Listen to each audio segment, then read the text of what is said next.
Hello and welcome to the channel. मैं हूं रचित और आज हम बात करने वाले हैं रॉबर्ट फ्रॉस्ट की एक वर्ल्ड फेमस पोएम जिसका नाम है stopping by woods on a snowy evening. Robert Frost को नेचर्स पोएट भी कहा जाता है क्योंकि ये नेचर से रिलेटेड पोएम्स कई बार लिखते थे और आज जिस पोएम के बारे में हम बात करने वाले हैं ये भी नेचर से ही रिलेटेड है।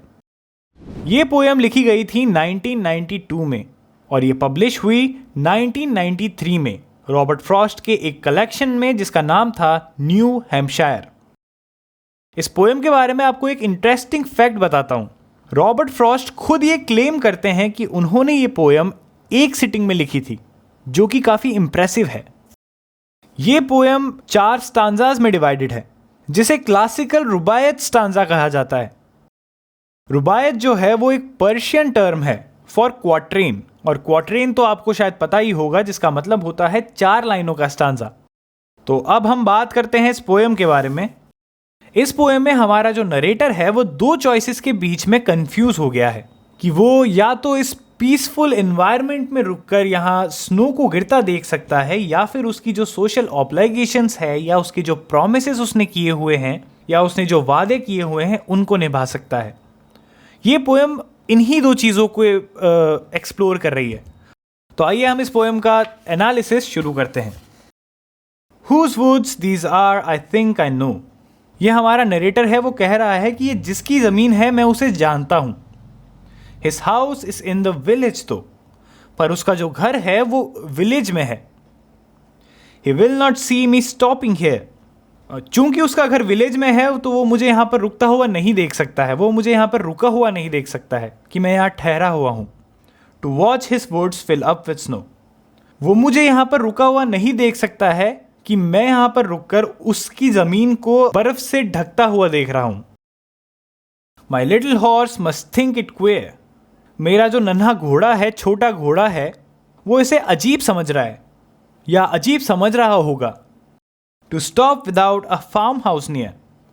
कि हम यहाँ क्यों रुके हैं जहाँ पर आसपास कोई फार्म हाउस नहीं है या आसपास कोई आदमी नहीं है, कोई लोग नहीं है। Between the woods and frozen lake the darkest evening of the year. कि इस घने जंगल के बीच में और फ्रोजन लेक यानी जमी हुई झील के ऊपर यहाँ हम क्यों रुके हुए हैं। The darkest evening of the year, और यहाँ ये जो है ये साल की सबसे डार्क इवनिंग है, सबसे काली रात है। He gives his harness bells a shake। उसके गले में जो हार्नेस बेल बंधी हुई है उसे वो घोड़ा जो है मेरा, ही यहाँ पर घोड़े के लिए यूज हुआ है, वो उसे एक शेक दे रहा है। To ask if there is some mistake.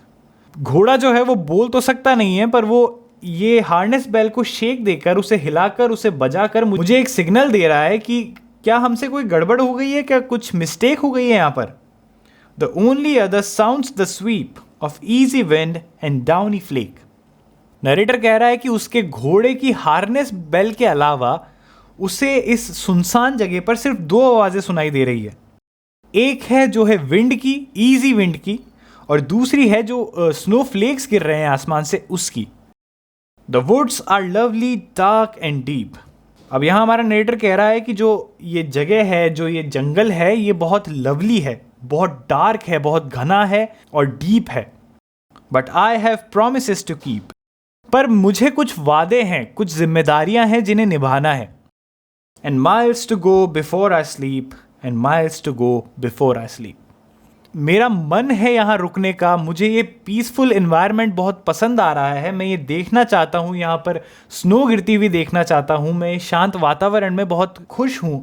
पर मेरे ऊपर कई जिम्मेदारियाँ हैं, मैंने कई वादे करे हुए हैं, कई प्रॉमिसेस हैं जिन्हें मुझे निभाना है।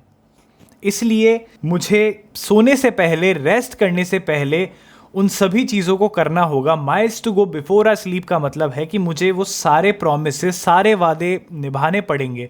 यहाँ से मतलब शायद उसे कहीं पहुँचना है या उसे कुछ करना है, उसके लिए उसने लिखा है miles to go before I sleep, कि मुझे वहाँ पहुँचना होगा सोने से पहले या रेस्ट करने से पहले।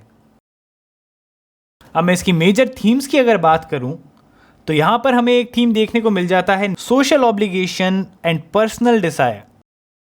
इस पोएम में हमारे पोएट के पास 2 चॉइसेस थी, या तो वो इस पीसफुल एनवायरनमेंट के अंदर रुक करके उसकी पर्सनल चॉइस को आगे रख सकता था, और सेकंड चॉइस थी जो उसने चूज करी, सोशल ऑब्लिगेशन, यानी जो प्रॉमिसेस उसने कर रखे थे, जो उसने वादे कर रखे थे, उन्हें निभाना। अगर मैं इस पोएम की राइम स्कीम के बारे में बात करूं तो इन 4 स्टांजाज में से शुरू के जो 3 स्टांजाज हैं उनमें सिमिलर राइम स्कीम्स है। इन स्टांजाज की फर्स्ट, सेकंड और फोर्थ लाइन राइम हो रही है और थर्ड नहीं हो रही है, पर जो फोर्थ स्टांजा है उसके अंदर हमारी सारी चारों लाइनें एक दूसरे से राइम कर रही है। तो यहां फॉलो हो रही है AABA, BBCB, CCDC, DDDD। तो ये थी हमारी पोएम। मैं उम्मीद करता हूँ आपको ये समझ आई होगी। ये वीडियो आपको कैसा लगा मुझे कमेंट करके ज़रूर बताना। चैनल को सब्सक्राइब करना मत भूलना, और मैं मिलता रहूँगा इसी तरीके की वीडियो में। तो मिलते हैं अगले वीडियो में, तब तक के लिए बाय।